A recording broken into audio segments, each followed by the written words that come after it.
Guys आपका स्वागत है नई वीडियो में। चलो बात करते हैं ईस्ट बंगाल के बारे में। तो ईस्ट बंगाल ने विपिन सिंह का साइनिंग कंप्लीट कर लिया। एक बहुत ही ज्यादा बढ़िया साइनिंग में बोलूंगा ईस्ट बंगाल के लिए, क्योंकि यार विपिन सिंह का एंट्री टीम में नो डाउट अटैक में काफी ज्यादा एक बूस्ट ही देगा और ईस्ट बंगाल नेक्स्ट सीजन के लिए और ज्यादा सीरियस नजर आ रहे हैं। और अगर हम लोग देख ले तो ऑस्कर बुजॉन का जो प्लेइंग स्टाइल है वो काफ़ी अटैकिंग बेस्ड प्लेइंग स्टाइल है, तो वहाँ पे उनको अच्छे अटैकर्स चाहिए। पी विष्णु तो है ही, नावड़े महेश भी है और विपिन सिंह का एंट्री नो डाउट अटैक को काफ़ी ज़्यादा बूस्ट करेगा। फॉरवर्ड प्लेयर का साइनिंग, वो लोग नए फॉरवर्ड प्लेयर का साइनिंग कंप्लीट करेंगे। फॉरेन प्लेयर्स के साथ उसके लिए बातचीत चल ही रहा है, लेकिन अब विपिन सिंह का जो एंट्री है ईस्ट बंगाल में काफ़ी ज़्यादा एक बढ़िया डील, टीम का ओवरऑल बैलेंस भी काफ़ी इंप्रूव होगा। और आई थिंक ये एक इंपॉर्टेंट डील भी था ईस्ट बंगाल के लिए, क्योंकि उनको भी पता है कि लॉन्ग टर्म में विपिन सिंह काम में आ सकते हैं। लास्ट में उनको उतना प्ले टाइम नहीं मिला था, बट प्लेयर नो डाउट बहुत अच्छे विपिन सिंह। और वैसे मुंबई में उनको शायद उतना प्ले टाइम ना मिले, क्योंकि उस पोजीशन में ऑलरेडी प्लेयर्स हैं। और I think it's a good decision दोनों के लिए ही, विपिन सिंह के लिए भी, उनको पता है कि ईस्ट बंगाल में अगर वो आ रहे तो यहाँ पे उनको प्रॉपर प्ले टाइम मिलेगा, और ईस्ट बंगाल के लिए भी, क्योंकि प्लेयर अच्छे विपिन सिंह काम में आएंगे।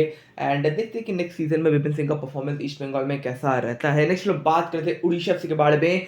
तो उड़ीसा एफसी के मैनेजमेंट ने इस साल का उनका मेन टारगेट रखा है नन अदर देन दिमी पेत्रातोस। तो पेत्रातोस का साइनिंग कंप्लीट करना बहुत मुश्किल होने वाला है उड़ीसा के लिए, लेकिन उड़ीसा का मैनेजमेंट फुल फोकस्ड है कि वो पेत्रातोस का साइनिंग अपने स्क्वाड में कंप्लीट करना चाहते हैं। नो डाउट पेत्रातोस बहुत बड़े प्लेयर है, बहुत ही अच्छे प्लेयर। इस सीजन थोड़ा सा परफॉर्मेंस डिप किया था, लेकिन एज अ प्लेयर वो है खतरनाक। और बहुतों को लगता था कि इस साल तो वैसे भी पता था उसको उतना ज़्यादा अपॉर्चुनिटीज नहीं मिला था इस मोहन बगान में। लेकिन बात ये कि मोहन बगान के साथ उनका जो रिलेशन है वो बहुत स्ट्रांग है। एंड बहुत ही ज़्यादा फैंस के साथ रिलेशन स्ट्रांग है, तो छोड़ के जाने के चांसेस थोड़े से कम है। अब इस कभी के लिए ज़्यादातर नेगेटिव साइड में ही पकड़ो कि यार पिता तो उड़ीसा में नहीं आने वाले। बट हाँ, फुटबॉल है, ट्रांसफर मार्केट है, कुछ भी हो सकता है। बट मोहन बगान भी काफ़ी इंटरेस्टेड है पिता उसको होल्ड करने के लिए। वो नहीं चाहते पिता उसको छोड़ना, पिता खुद भी नहीं चाहते। बड़ा उड़ीसा का मैनेजमेंट चाह रहा है कि पेत्रातोस को अपने स्क्वाड में ला सके, बट वही चांसेस कम नजर आ रहे हैं। सो देखते हैं कि क्या फाइनली दिमी पेत्रातोस मोहन बगान छोड़ के उड़ीसा से में आते हैं या नहीं। आपको क्या लगता है? आप कमेंट करके मुझे जरूर बताना। नेक्स्ट में बात करते हैं हैदराबाद एफसी के बारे में या फिर दिल्ली के बारे में। बेसिकली हैदराबाद दिल्ली में शिफ्ट हो रहा है। तो हैदराबाद ने एक नए प्लेयर का साइनिंग कंप्लीट कर लिया। जब तक ऑफिशियल नहीं होता तब तक हैदराबाद ही बोलते हैं, बट हाँ बेसिकली वो हैदराबाद एफसी चेंज होकर दिल्ली हो जाएगा। एंड उनका जो पूरा जो जितना भी स्टेडियम एडमिनिस्ट्रेशन सब हैदराबाद से दिल्ली में शिफ्ट हो जाएगा। तो हैदराबाद ने नया प्लेयर साइनिंग करवा लिया, Brazilian defender Rafael Ribeiro. And Hyderabad भी नेक्स्ट सीजन के लिए काफ़ी सीरियस नज़र आ रहे हैं, क्योंकि इस बार उनका जो है एक प्रॉपर, लाइक आप बोल सकते हो, सेटअप उनको मिल चुका है। लास्ट सीजन क्या हुआ था, इन्वेस्टर नहीं था, पैसा नहीं था, ट्रांसफर बैन लगा हुआ था, लेकिन सीजन वैसा नहीं है। और वेलो क्लब एसपी में को खेल रहे थे, जो कि ब्राज़ील का ही लीग है। एंड परफॉर्मेंस अच्छा परफॉर्मेंस रहा इनका, ठीक ठाक अच्छा परफॉर्मेंस। डिफेंडर है, सेंट्रल बैक पोजीशन में ही खेलते हैं। और फ्लिमेंसिया में खेला है एक साल। सो हाँ एक्सपीरियंस्ड है, 29 ईयर्स एज इनका। सो देखना काफ़ी इंटरेस्टिंग होगा कि इनका परफॉर्मेंस हैदराबाद में कैसा रहता है नेक्स्ट सीजन में या फिर दिल्ली में। नेक्स्ट लोग बात एफसी गोवा के बारे में। तो एफसी गोवा का नया हेड कोच कौन होने वाला है?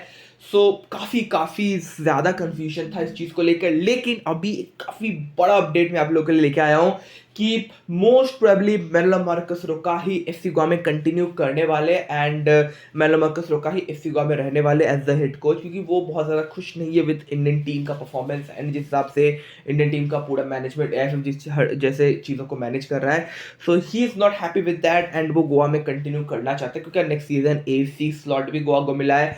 एंड कोई भी कोच को छोड़ना नहीं चाहेगा, टीम उन्होंने खुद अपने हाथों से सेट किया है। गोवा तो will be more than happy to keep Melo Marquez Roca, लेकिन एएफएफ शायद उस चीज़ को अलाउ ना करे। तो हो सकता है कि मेलो मार्कस रोका अपना एएफएफ का जो जॉब है, इंडियन टीम का जो हेड कोच का जो काम है, उसको शायद छोड़ दे एंड वो गोवा के ही हेड कोच बने रहे, क्योंकि वो बिल्कुल भी खुश नहीं है इंडियन टीम के ओवरऑल मैनेजमेंट साइड से, और वो गोवा में ही स्टे करना चाहते हैं। So this is one of the biggest updates of today.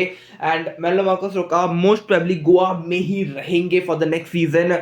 So this will really create a lot of havoc and बहुत बहुत सारी इक्वेशन बदल सकता है ये, गोवा के लिए भी, इंडियन फुटबॉल के लिए भी, क्योंकि कनेक्टेड है करेली मेलो मार्कस रोका दोनों से ही। अब अगर मेलो मार्कस रोका इंडियन फुटबॉल को टीम को मैनेज नहीं करते तो फिर नया हेड कोच किसको लाया जाएगा? अंडर 23 टीम के लिए खालिद जमील को कंसिडर किया जा रहा है, लेकिन मेन टीम के लिए नहीं।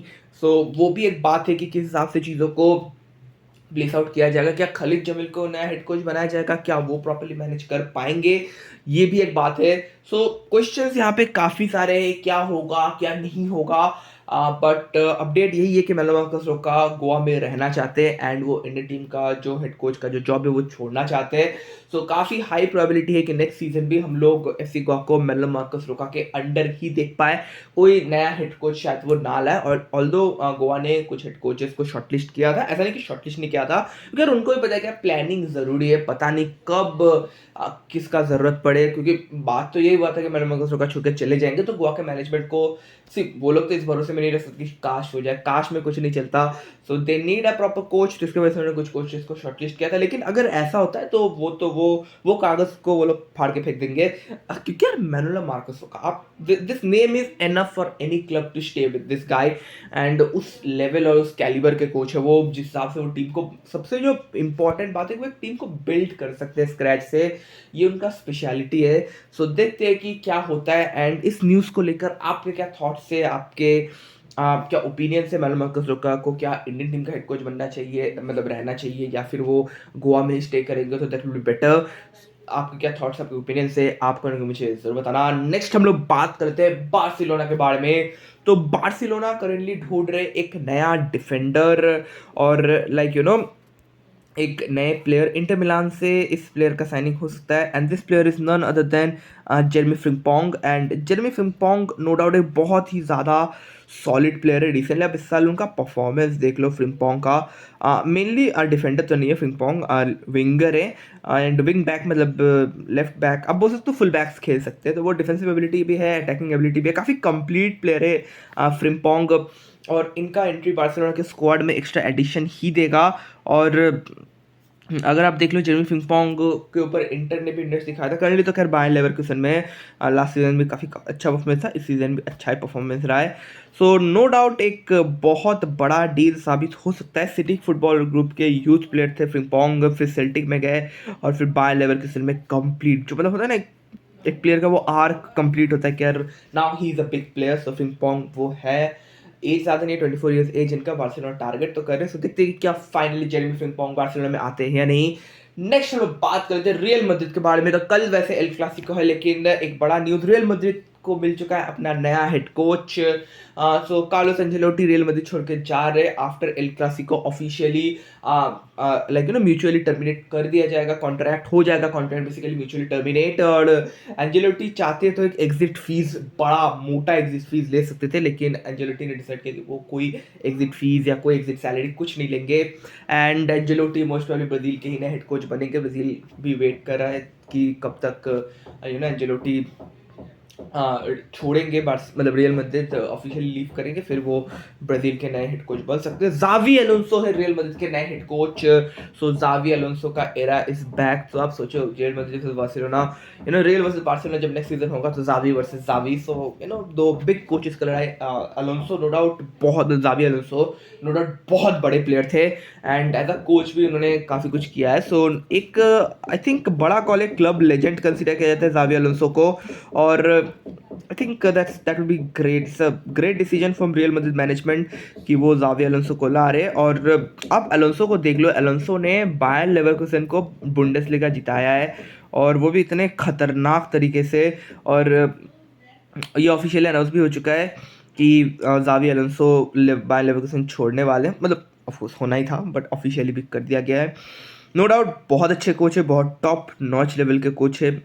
सो रहेगा, इन्होंने रियल मैड्रिड की यूथ टीम को भी मैनेज किया। सो एक लाइक यू नो इंटरेस्ट तो रहेगा ही, और लोगों के एक्सपेक्टेशंस भी काफ़ी हाई अलोंसो से। सो देखते हैं कि जावी अलोंसो के अंडर रियल मैड्रिड का परफॉर्मेंस अगले सीजन में कैसा रहता है। सो गाइस ये था आज का वीडियो। आई होप आपको ये वीडियो पसंद, वीडियो को लाइक करना, शेयर दोस्तों बीच में, एंड अगर भी शेयर को सब्सक्राइब कर दो एंड बेल ताकि